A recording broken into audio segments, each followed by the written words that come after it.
अब प्रश्न यह है कि जब ये निर्णय किया, वित्त मंत्री मौजूद हैं, आप जानते हैं कि मॉनेटरी पॉलिसी पे रिजर्व बैंक का अधिकार है।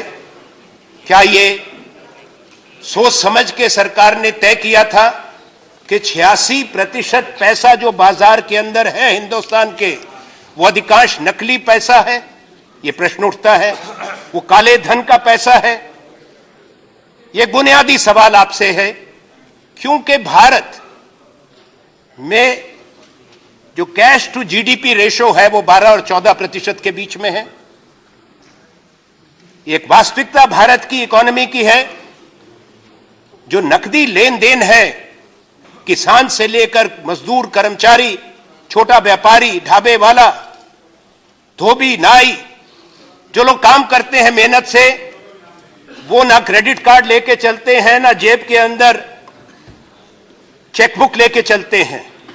प्रश्न प्रधानमंत्री से है कि क्या उस दिन उन्होंने जो कहा वो इन सब बातों को मद्देनजर रख के ये बात की गई?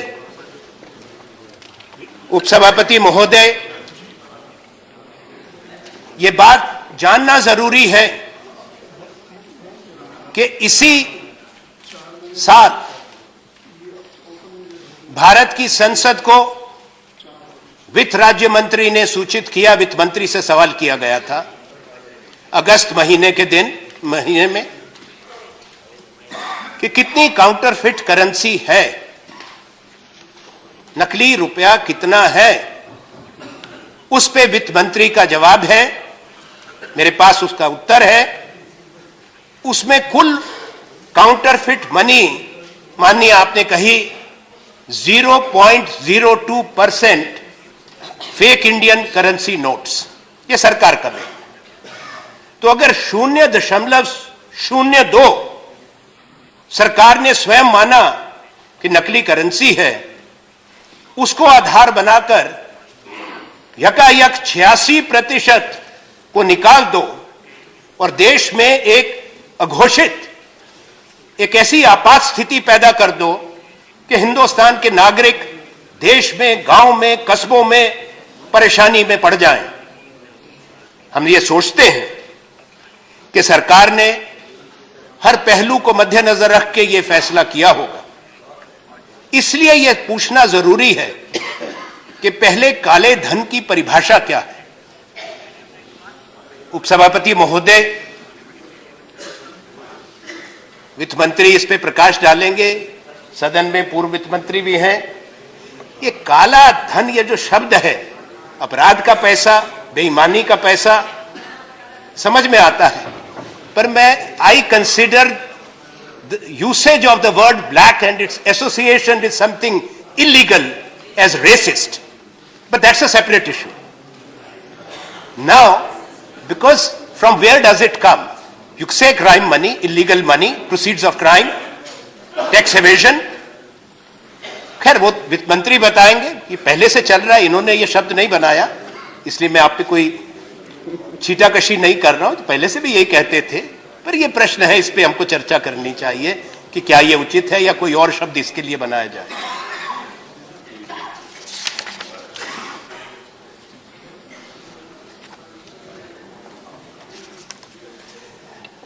उपसभापति महोदय, इसलिए ये सरकार को बताना पड़ेगा कि प्रधानमंत्री जी ने जो उस दिन कहा कि क्या वास्तविक तौर पर जो पैसा हिंदुस्तान के बाजार में था, घरों में था, गृहिणियों के पास था, किसान के पास था, मजदूर के पास था, उसकी पगार का था, सरकारी कर्मचारी के पास था, क्या वो पैसा काला धन था? यह प्रश्न उठता। पूरी दुनिया में एक संदेश गया कि हिंदुस्तान की इकोनॉमी केवल काले धन पर टिकी हुई है, केवल अपराधी, काला बाजारी और नकली नोट रखने वाले हिंदुस्तान की इकोनॉमी को चलाते हैं। यह अफसोस की बात है। आप निर्णय करें, पूरे देश को कलंकित मत करें। ये एक हकीकत है उपसभापति महोदय कि हमारी इकोनॉमी में कृषि का एक विशेष योगदान है। किसान मेहनत करता है, उसकी खून पसीने की कमाई है, वो दिन रात धूप में बरसात में मेहनत करता है। इसलिए हिंदुस्तान को हाथ नहीं फैलाना पड़ता, भीख नहीं मांगनी पड़ती। हिंदुस्तान अपना पेट खुद भरता है और अन्नदाता हमारा किसान है, जो धरती को जोतता है, मेहनत करता है। वो अपनी फसल को लेके मंडी में आता है। आपकी एग्रेरियन इकोनॉमी है क्या? वो टेम्पो में लाता है फसल को, ट्रैक्टर में लाता है, भाड़े की गाड़ी में लाता है। वो जब मंडी में बेचता है उसको नकद में भुगतान होता है, कई बार पूरी कीमत भी नहीं मिल पाती। ये एक हकीकत है हिंदुस्तान की। क्या वो किसान जो मंडी में उसकी फसल की कीमत उसको अदा की जाती है नकदी में, क्या वो किसान काला धन लेकर आता है, काला धन लेकर जाता है? ये प्रश्न उठता है। किसान बीज खरीदता है। आपने फैसला किया जब खरीफ की फसल की कीमत किसान को मिलनी अभी बाकी है, रबी की फसल की बिजाई शुरू होनी है, किसान को बीज खरीदना है, किसान को खाद खरीदनी है। आज क्या हालात आपने की है कि वो सब काला धन है? इतना नहीं हुआ, करोड़ों खेत मजदूर काम कर रहे हैं हिंदुस्तान के खेतों के अंदर। तमाम खेत मजदूर आज बेकार हो गए। जो 200 रुपए दिन की दिहाड़ी पाता है, वो एक सप्ताह से लाइन में लगा है, कतार में खड़ा है। किसी तरह से 2000 रुपया मिल जाए, वो भी नहीं निकलता। मशीन काम नहीं करती, लंबी लंबी कतारें लगी हैं, करोड़ों लोग लाइनों के अंदर हैं। पर केवल वहीं तक सीमित नहीं है। मेरा प्रश्न ये है कि देश के अधिकांश लोग जो बाहर खाना खाते हैं, वो छोटे छोटे ढाबों के अंदर जाते हैं। तो क्या वित्त मंत्री ये चाहते हैं कि हिंदुस्तान का कौन सा किसान ऐसा है जो अपनी धोती तहमत के अंदर क्रेडिट कार्ड की स्वाइप मशीन बांध कर आता है, चेकबुक धोती में बांध कर आता है? कौन सा ढाबा है, कौन सा फुटपाथ पे जो खाना बेचता है जो क्रेडिट कार्ड आपका लेगा? आपने तो कह दिया कैशलेस इकोनॉमी। कौन सी कैशलेस इकोनॉमी है दुनिया के अंदर? अगर दुनिया के अंदर सिर्फ कैशलेस इकोनॉमी होती, आप रातों रात करना चाहते हैं जो दुनिया में बड़े देश आज तक नहीं कर पाए। उपसभापति महोदय, वित्त मंत्री इस पे गौर करें। अगर आपकी बात को, तर्क को मान लिया जाए, बड़ा अच्छा। फिर तो अमेरिका के सेंट्रल बैंक को डॉलर नहीं छापना चाहिए, यूरोपियन सेंट्रल बैंक को यूरो नहीं छापना चाहिए, और इंग्लैंड के अंदर पाउंड स्टर्लिंग नहीं छापना चाहिए। क्रेडिट कार्ड, डेबिट कार्ड में काम चलेगा? क्या जरूरत है पैसा छापने की? आप बाहर जाते हैं देश के, आप जाते हैं, प्रधानमंत्री जाते हैं, उनको खुद तो नहीं भुगताना पड़ता, उनके कर्मचारी अधिकारी करते होंगे, पर उनको भी थोड़ा बहुत पैसा तो लोकल करेंसी चाहिए होती है। आपने क्या किया? सब लोगों को, हिंदुस्तान के तमाम नागरिक को बिना किसी वार्निंग के, हम एक सभ्य देश हैं, rule based, rule governed country है, संवैधानिक प्रजातंत्र भी हैं, आपने देश के सब लोगों को अपराधी बना दिया। कम से कम उनको बताते कि फलां तारीख से हम बंद करने जा रहे हैं। सरकार का तर्क आया कि अगर पहले बता देते, ये प्रधानमंत्री ने कहा, वित्त मंत्री जी आपने भी कहा, तो आतंकवादियों को फायदा हो जाता, जिनके पास काउंटरफिट पैसा है उनको फायदा हो जाता। अब ये तर्क ऐसा अजीब है, किसी की समझ में नहीं आ रहा। मैं आपके माध्यम से सरकार से पूछता हूं कि जरा ये बताएं, कृपा करके ज्ञान दें।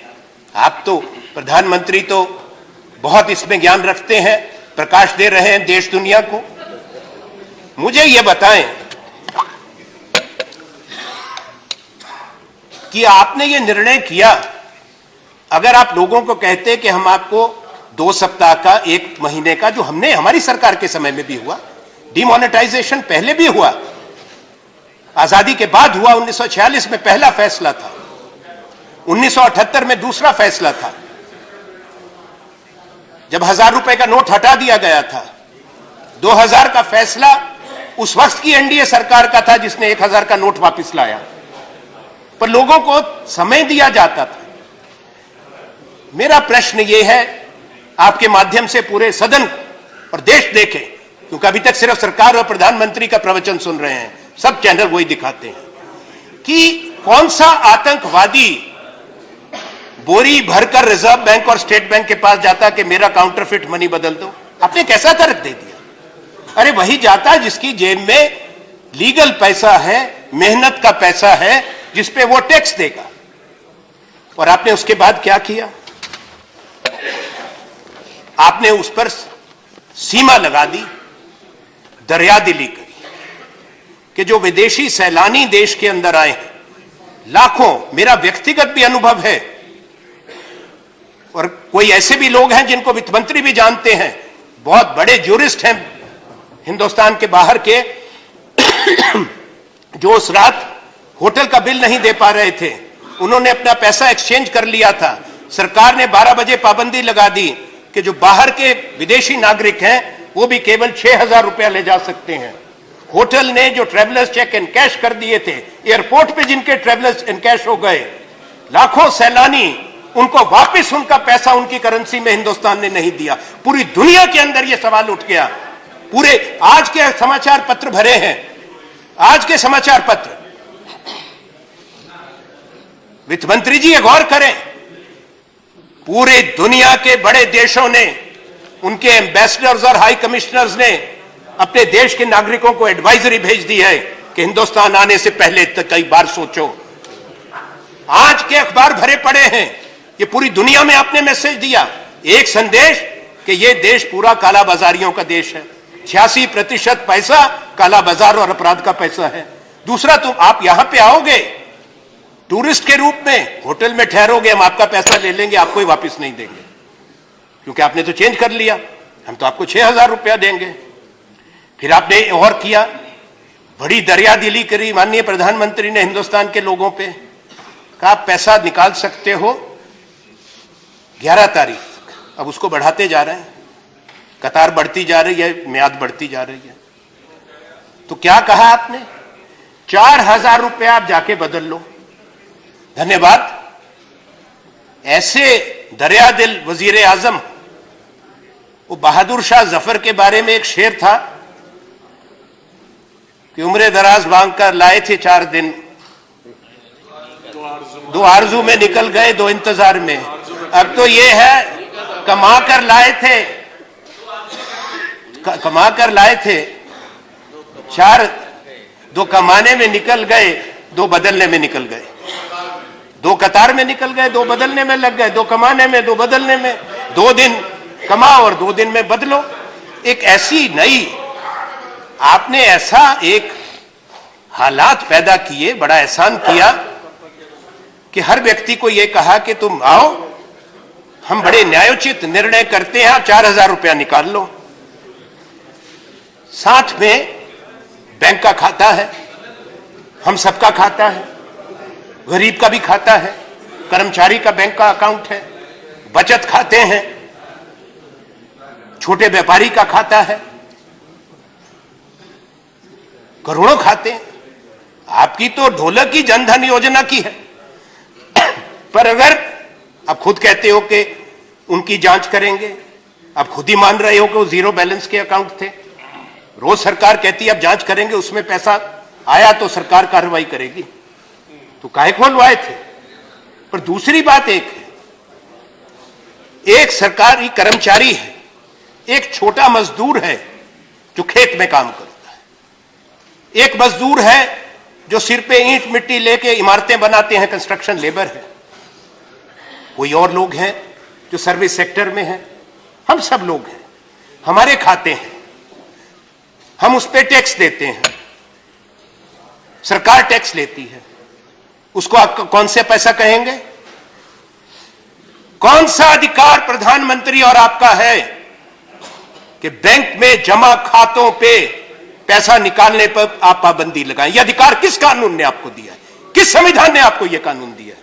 यह कैसा देश आप बना रहे हैं कि पैसा हमारा हो, पैसा हमारा हो और आपसे भीख मांगे कि हमको अपने अकाउंट से अपना पैसा निकालने दो? यह इसको आप न्याय कहते हैं?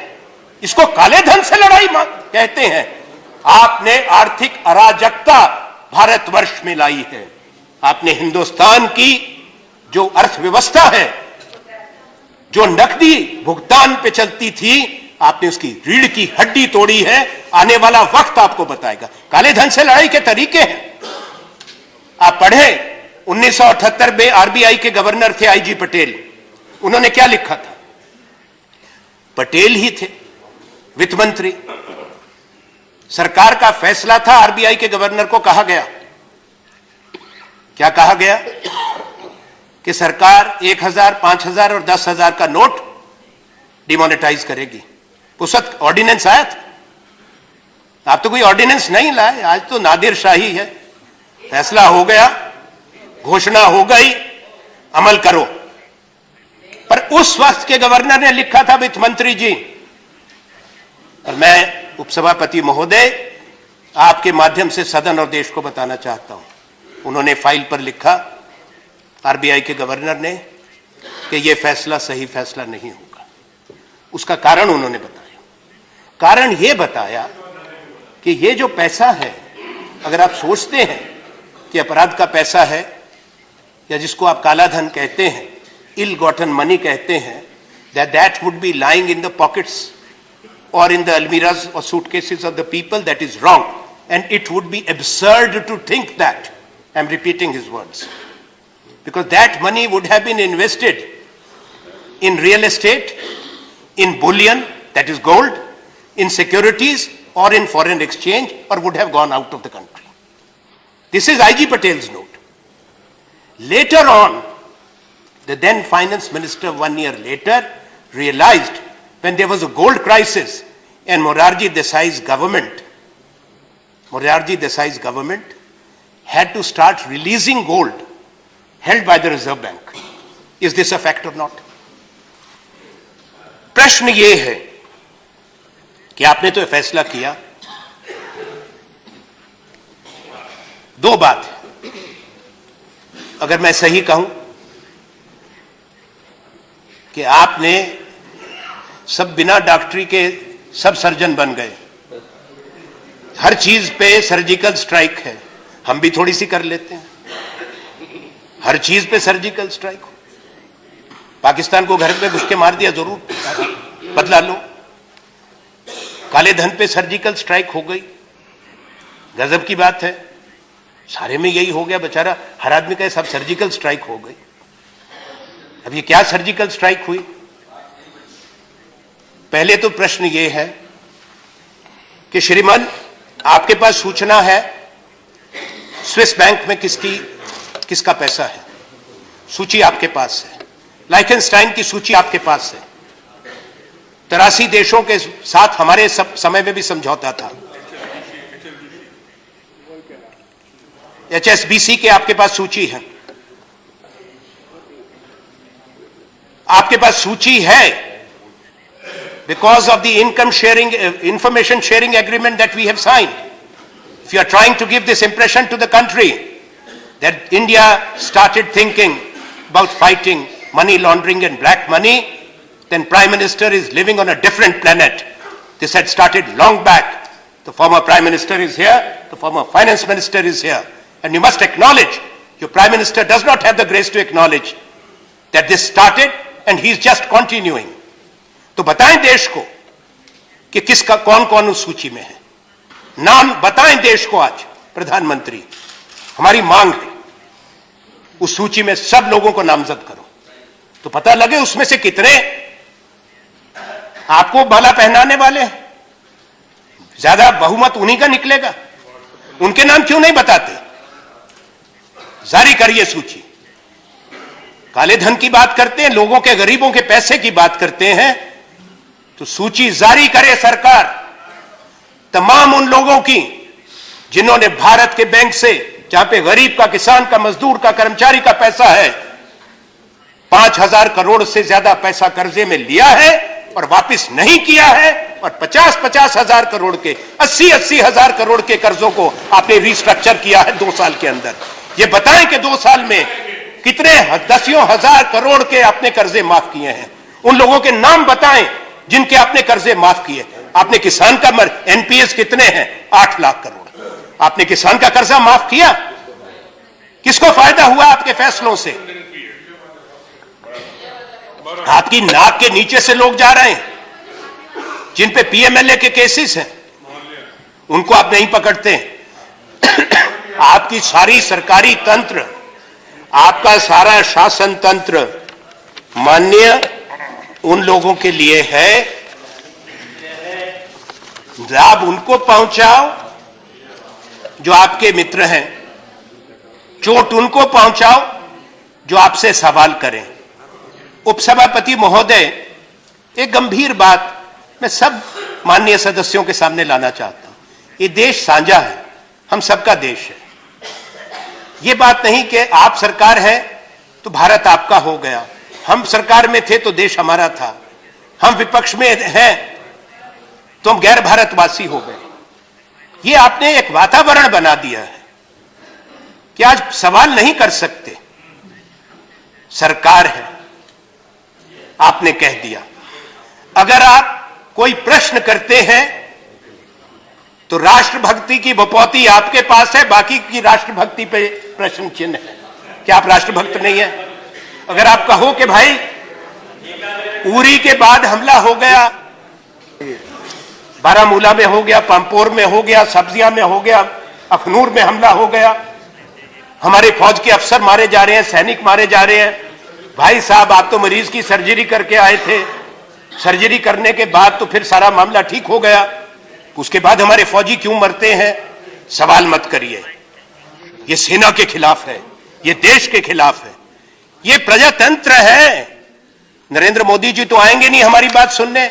अब आप कितनी सुना सकते हैं? आप तो सज्जन हैं, सदन के नेता भी हैं, जो कहे थोड़ा बहुत सुना देना कि भाई हमने ये कहा है। शायद कमरे में बैठ के सुनते होंगे, क्योंकि आज तक तो वही सुनाते हैं, एक तरफी बात होती है, वो सुनाते हैं, सब सुनते हैं, यही हालात है।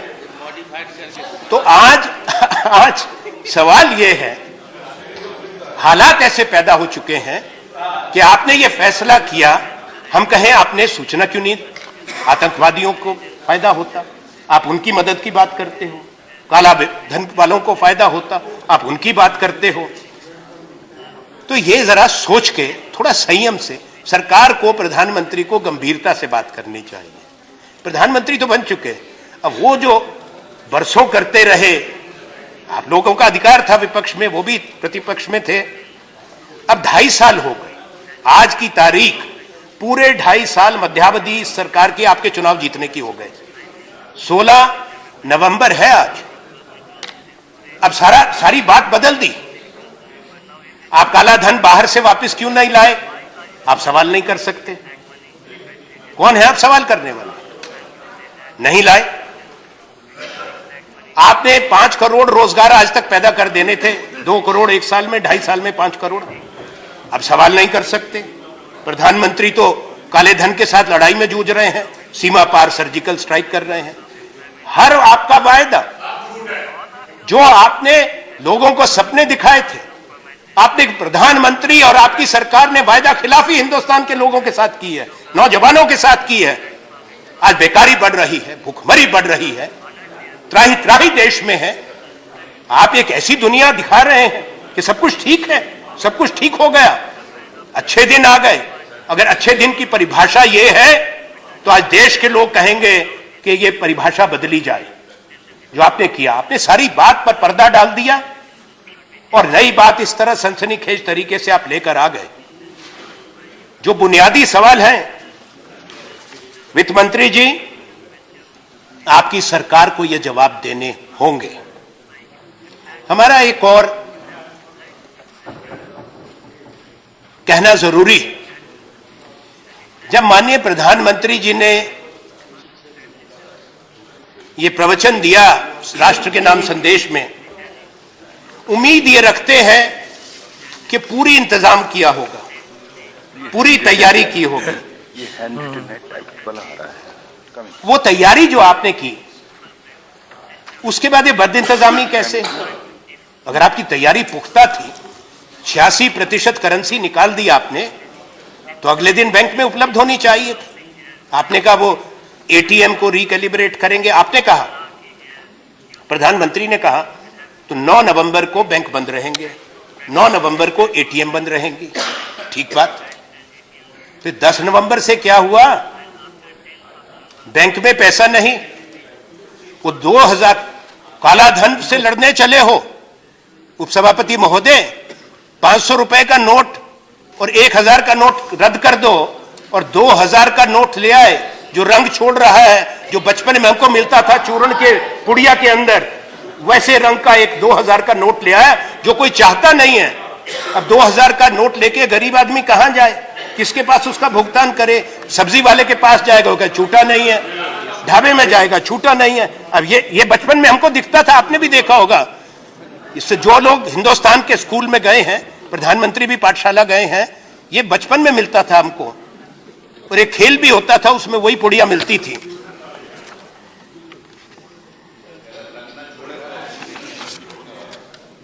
कई साथी बता रहे हैं कि कितने लोग आज मर गए लाइन में लगे हुए। खैर मैं वो नहीं, क्योंकि आपकी सरकार संवेदनहीन है। मुझे बड़े दुख के साथ एक बात कहनी पड़ती है। प्रधानमंत्री ने राष्ट्र के नाम एक नहीं, अब 5 प्रवचन दे दिए, संदेश। गोवा में दिया, अब गोवा में भावुक हो गए। हमें गाजीपुर भी आऊंगा, गोवा से शुरू हुआ, गाजीपुर जरूर पहुंचूंगा। अब गोवा जापान से शुरू हो गए, वहां बुलेट ट्रेन में घूम रहे हैं, यहां कतारें हैं सुबह 3 बजे से। मुझे कहने में शर्म आती है, बुजुर्ग लोग, एक हाथ में पानी की बोतल और एक हाथ में पानी छोड़ने की बोतल। पूरी पूरी रात अगर बाप सोने चला गया तो बेटा लाइन में, अगर बेटा नहीं है तो बेटी लाइन में, बूढ़ी मां लाइन में। ये आपने कहा, पर आपने गोवा में कहा और उसके बाद उसको गाजीपुर में दोहराया। तो बात कि मैं भ्रष्टाचार से लड़ रहा हूं। जिन लोगों ने देश को लूटा, किसने लूटा? आपको खाली खजाना मिला था। जिन्होंने देश को बनाया, प्रधानमंत्री जी, अपने प्रीडिसेसर्स को, पूर्व प्रधानमंत्रियों को आपने अपमानित किया एक साथ। सिर्फ जवाहरलाल नेहरू से शुरू होकर नहीं, इंदिरा गांधी, राजीव गांधी नहीं, उसमें चौधरी चरण सिंह भी हैं, उसमें वीपी सिंह भी शामिल हैं, उसमें अटल बिहारी वाजपेयी शामिल हैं, उसमें देवे गौड़ा शामिल हैं, उसमें चरण सिंह, सब लोग शामिल हैं। मोरारजी देसाई, चंद्रशेखर, सारे पूर्व प्रधानमंत्री एक साथ कलंकित कर दिया एक हाथ में। दूसरी आपने क्या बात कही? दूसरी बात आपत्ति की बात, और प्रधानमंत्री तो गजब की बात, तो बोलते भी तो हैं, क्या कयामत लाते हैं। अब उन्होंने क्या कहा? ताली वाली बजाकर, मैं तो नहीं बजाऊंगा, सदन है, सदन की गरिमा को जानता हूं। उन्होंने क्या कहा गोवा में? उन्होंने कहा, भाइयों बहनों, मैंने तमाम उन लोगों को, आज कौन लोग कतार में खड़े हैं? वो लोग कतार में खड़े हैं जो 2G के घोटाले में थे, जो कोयले के घोटाले में थे, जो काले धन के व्यापार करते हैं, जो काले धन के प्रतिनिधि हैं। मैं निंदा करता हूं नरेंद्र मोदी प्रधानमंत्री जी की कि आपने हिंदुस्तान का गरीब आदमी जो 5 दिन से 6 दिन से कतार में खड़ा है 2000 रुपए निकालने के लिए, 4000 रुपए बदलाने के लिए, आपने उसको अपराधी कहा, कालाबाजारी कहा, स्कैमर कहा। प्रधानमंत्री को माफी मांगनी चाहिए। आपने कहा, पूरे देश ने सुना, पूरे देश ने सुना, पूरी दुनिया ने सुना। इससे बढ़ के गलत बात नहीं हो सकती। मैं चाहता हूं, आप इनकार नहीं कर सकते, क्योंकि टेलीविजन सिर्फ उन्हीं को दिखाता है। लोगों का सिर दर्द हो गया सुन सुन के, रहम करिए देश पे। जब टेलीविजन खोलो, उसके बीच में से नरेंद्र मोदी निकल जाते हैं। ऐसी बात बोलते हैं जो लोगों को हजम नहीं होती है। क्या हो गया देश में, ऐसा प्यार हो गया उनसे। अच्छा सुनिए, बात यहीं तक हो जाती, गाजीपुर पहुंच गए, यानी बड़ी गंभीर बात है और पूरा सदन इसको देखे। प्रधानमंत्री ने कहा कि मेरी जान को खतरा है, मुझे मार देंगे। उन्होंने अपनी छाती वाती भी पीटी। उन्होंने कहा मैंने सब कुछ त्याग दिया। ऐसा त्याग तपस्वी सब लोग कर लें कि ऐसे वायदे दिखाएं, ऐसे सपने दिखाएं, प्रधानमंत्री बन जाओ, पूरी दुनिया घूमो, दिन में 5 बार पोशाक बदलो और फिर को सब त्याग तपस्या हो गई। बड़ा त्याग है। और आपको कौन मारना चाहता है? सरकार ये बयान दे, आज से संसद का शीतकालीन सत्र आरंभ हो गया। अब आप बताओ प्रधानमंत्री जी, गृह मंत्री, कि प्रधानमंत्री ये क्या सूचना सरकार के पास है? कौन सी साजिश है? कौन से संगठन है? कौन से लोग हैं जो भारत के प्रधानमंत्री की हत्या करना चाहते हैं?